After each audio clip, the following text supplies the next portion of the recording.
సాంప్రదాయ సాగు పద్ధతులు రైతులను నిరాశకు గురిచేస్తున్నాయి. దీంతో చాలా మంది రైతులు ఆధునిక పద్ధతుల్లో పంటలు సాగు చేసి మంచి ఫలితాలు సాధిస్తున్నారు. ముఖ్యంగా పందిర్లపై కూరగాయల సాగు లాభాల పంట పండిస్తోంది. అందుకే చాలా మంది రైతులు శాశ్వత పందిర్లు, నిలువు పందిర్లు ఏర్పాటు చేసుకుని బీర సాగుతో సత్ఫలితాలు సాధిస్తున్నారు.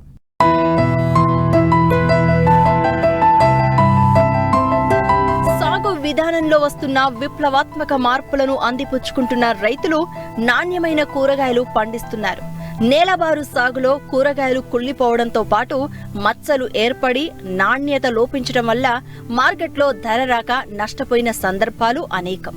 ఈ క్రమంలో శాశ్వత పందిర్లు, నిలువు పందిర్లు ఏర్పాటు చేసుకుని తీగజాతి కూరగాయలను పండిస్తూ తక్కువ సమయంలో నిత్యం ఆదాయం పొందుతున్నారు. ఈ కోవలోనే ఆదిలాబాద్ జిల్లా తాంసీకి చెందిన రైతు జీవన్ స్థానికంగా దొరికే కర్రలను ఉపయోగించి అతి తక్కువ ఖర్చుతో నిలువు పందిరి విధానంలో 30 గుంటల స్థలంలో బీర సాగును చేపట్టారు. నాణ్యతతో కాయ దిగుబడి రావడంతో మార్కెట్లో మంచి ధర పలుకుతోందని చెబుతున్నారు. గతంలో వేరే పందిరితో ఇవి దడి నాటి చేసిన దడి పద్ధతిలో అయితే ఈసారి ఏంటంటే బీరా ఈ నెట్ తీసుకొచ్చి బయట నుంచి వెళ్ళి నెట్తో వేసిన. దీంతో వేసుతో ఏమవుతుందంటే లాభం కూడా ఎక్కువ వస్తున్నది. బీరకాయలు కూడా బాగా పొడుగు ఉంటున్నాయి. దాంతో ఇప్పుడు 30 గుంటలు వేసిన. ఈ 30 గుంటలనే బాగా వెళ్తున్నాయి. డైలీ మార్కెట్కి తీసుకుపోయేటట్టు డైలీ 30 నుంచి 50 కిలో 60 కిలో అట్లా వెళ్తున్నాయి. ఇక దీన్ని ఇట్లా ఈ వలసాయంతో వేయడం వల్ల ఏమవుతున్నాయంటే బీరకాయలు కొంచెం పొడుగు వస్తున్నాయి. మార్కెట్కి వెళ్ళి బీరకాయలు కూడా బాగా షైనింగ్ ఉంటున్నాయి. పోయిన తర్వాత కూడా ఒకసారి తీసుకున్న వాళ్ళు ప్రతి వాళ్ళు కూడా వచ్చేసి మన బీరకాయలు పోయినాయంటే అవతలేవు, పోయినాయంటే వాళ్ళు తీసేసుకుంటారు మొత్తం. ఇప్పటి వరకు అయితే వాడలేదు మరి మందులు. చూద్దాం ఇట్లా ఒకసారి ఎట్లా ఉంటుందని చెప్పేసి ఇక బాగుంటుందని చెప్పి అనుకుంటున్నా. అదే విధంగా ఏంటంటే గవర్నమెంట్ నుంచి కూడా ఏదైనా ప్రోత్సాహాలు ఇస్తే ఏమవుతుందంటే మాట చిన్న రైతులు దానికి చేసుకుని పందిరి సాగు చేయడానికి బాగా మంది ముందుకు రావడానికి ఉన్నారు. కానీ కాకపోతే ప్రోత్సాహాలు లేక ఖర్చు పెట్టుబడి ఎక్కువ అవుతుందని చెప్పేసి ఎవరు కూడా రావట్లేదు. దాంతో ఈ చిన్నదానికే చేసుకున్న వరకంట్లకి 30 గుంటల వరకే నాకు 12 నుంచి 15,000 వరకు ఖర్చు వచ్చింది దీనికోసమే నెట్తోని చేసే వరకు. అదే గవర్నమెంట్ దీన్ని దృష్టిలో పెట్టుకొని అంటే మాట వంటి చిన్న సన్నకారు రైతులకు ఏమన్నా ప్రోత్సాహాలు ఇస్తే ఇంకా ముందు ఎందరో రైతులు ముందుకు వచ్చే అవకాశం ఉంటుంది. ప్రజెంట్ అన్న మార్కెట్ వచ్చేసి 60 రూపాయల నుంచి వెళ్ళి 120 రూపాయల వరకు అట్లా ఉన్నది. అంటే దీన్ని బట్టేసి మనకు వచ్చేసి అన్న 80 నుంచి వెళ్ళి 100 నడుస్తున్నది ప్రజెంట్. అయితే ఇక హోల్సేల్ అమ్మితే తక్కువ ఉంటుందేమో, కాకపోతే మేము రైతు బజార్లో అమ్ముతున్నాం కాబట్టి బాగానే రేటు ఉన్నది అన్న. ఏ టైంలో రేట్ ఎక్కువ ఉంటుందని చెప్పేసి దాన్ని తీసుకొని ఏ టైంలో వేస్తే కరెక్ట్ పంట టైంకి వస్తా అని చెప్పేసి దీన్ని వేసిన నేను. అయితే ఇప్పుడు వర్షాల వాటి నుంచి వెళ్ళి ఇప్పుడు దగ్గర ఒక 1 మంత్ అవుతున్నది. 1 మంత్ నుంచి వెళ్ళి స్టార్ట్ అయింది. ఒక 30 గుంటల వరకు ఏరియా ఉంటుంది. ఒకరోజు తప్పించి ఒకరు అంటే కొన్ని లైన్స్ ఉన్నాయి ఇట్లా. దాంట్లో కొన్ని లైన్స్ ఇవాళ, కొన్ని లైన్స్ రేపు అట్లా తెంపుతున్నాను డైలీ.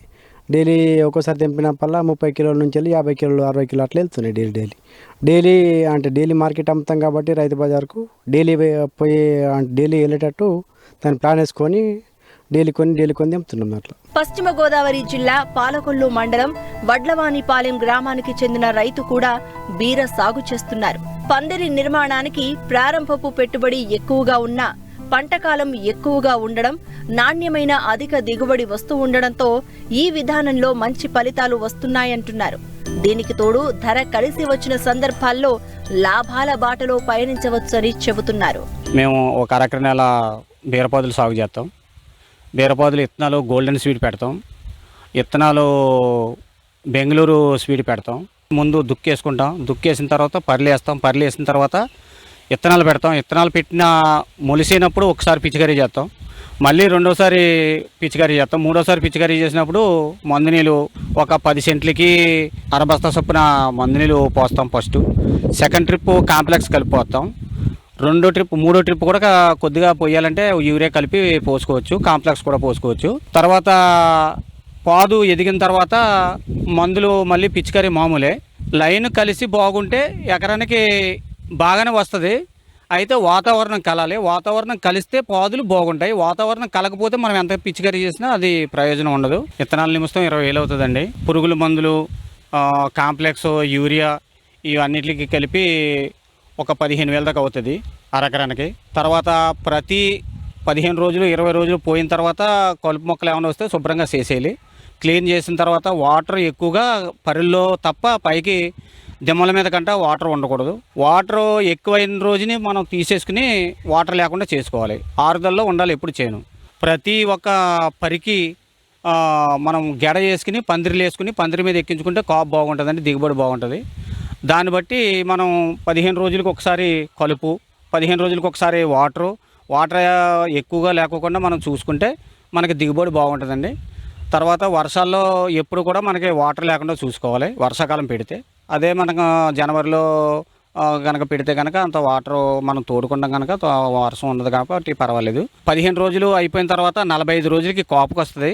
45 రోజులు కాపుకి వచ్చిన తర్వాత 45 రోజులకి మళ్ళీ అయిపోతుందండి. 90 రోజులు 3 నెలలకి పంట. ఈ పంట వ్యవసాయానికంటే కూడా కొంచెం లాభసాటి ఉంటుంది. ఎకరానికి ₹1,00,000 ఖర్చు అయితే లక్షకి లక్ష వాతావరణం బాగుంటే వస్తుంది, లేకపోతే అక్కడికక్కడికి సరిపోతుంది. మార్కెట్ మేము పాలకొల్లు, నరసాపురం, భీమవరం ఇలాగా వేస్తామండి.